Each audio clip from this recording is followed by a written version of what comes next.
Good morning students. आज हम पढ़ेंगे सर्वनाम। पहले आपने पढ़ी थी संज्ञा। नाम को संज्ञा कहते हैं। अब हम पढ़ेंगे सर्वनाम।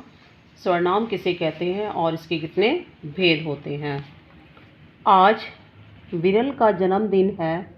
विरल अपने जन्मदिन पर एक शानदार दावत दे रहा है।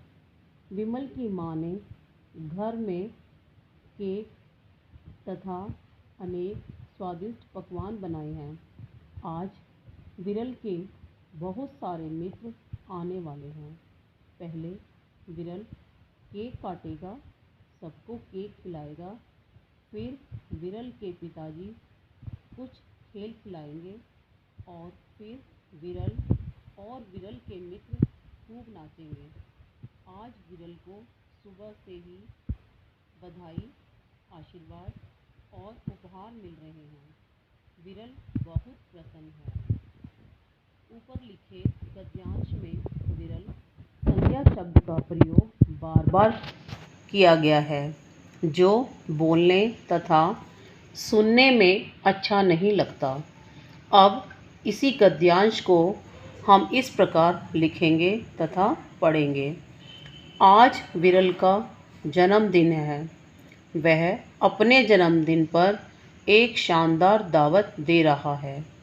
उसकी माँ ने घर में केक तथा अनेक स्वादिष्ट पकवान बनाए हैं।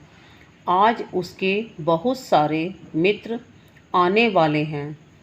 पहले वह केक काटेगा, सबको केक खिलाएगा। फिर उसके पिताजी कुछ खेल खिलाएंगे और फिर वह और उसके मित्र खूब नाचेंगे। आज उसे सुबह से ही बधाई, आशीर्वाद और उपहार मिल रहे हैं। वह बहुत प्रसन्न है। जो शब्द संज्ञा। अब हम पढ़ते हैं सर्वनाम की परिभाषा कि सर्वनाम किसे कहते हैं। जो शब्द संज्ञा के स्थान पर प्रयोग में लाए जाते हैं उन्हें सर्वनाम कहते हैं।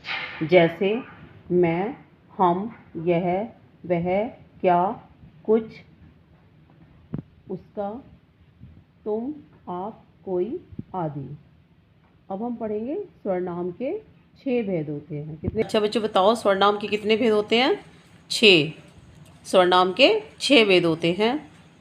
पहला पुरुषवाचक सर्वनाम, दूसरा निश्चयवाचक सर्वनाम, तीसरा अनिश्चयवाचक सर्वनाम, चौथा प्रश्नवाचक सर्वनाम, पांचवा संबंधवाचक सर्वनाम, नंबर 6 निजवाचक सर्वनाम।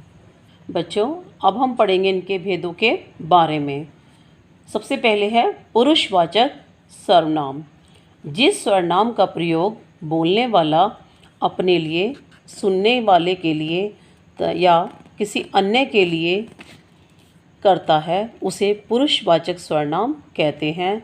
जैसे तू, तुम, आप, मैं, हम, वह, वे, ये आदि। नंबर 2 निश्चयवाचक सर्वनाम। जिस सर्वनाम का प्रयोग किसी निश्चित वस्तु या व्यक्ति की ओर संकेत करने के लिए किया जाता है उसे निश्चयवाचक सर्वनाम कहते हैं। जैसे वह, वे, यह, वे आदि। नंबर 3 अनिश्चयवाचक सर्वनाम। जिस सर्वनाम से किसी निश्चित वस्तु या व्यक्ति का बोध नहीं होता उसे अनिश्चयवाचक सर्वनाम कहते हैं। जैसे कोई, कुछ आदि। नंबर 4 प्रश्नवाचक सर्वनाम। जिस सर्वनाम शब्द का प्रयोग प्रश्न पूछने के लिए किया जाता है उसे प्रश्नवाचक सर्वनाम कहते हैं। जैसे क्या, कहाँ, किधर, कौन आदि। नंबर 5 संबंधवाचक सर्वनाम। जिन सर्वनाम शब्दों का प्रयोग संबंध बताने के लिए किया जाता है उन्हें संबंधवाचक सर्वनाम कहते हैं। जैसे जो, सो, जैसा, वैसा, जिसकी, उसकी आदि। नंबर 6 निजवाचक सर्वनाम। जिन सर्वनाम शब्दों का प्रयोग कर्ता, वक्ता अपने लिए करता है उन्हें निजवाचक सर्वनाम कहते हैं। जैसे स्वयं, अपने आप, खुद, आप आदि।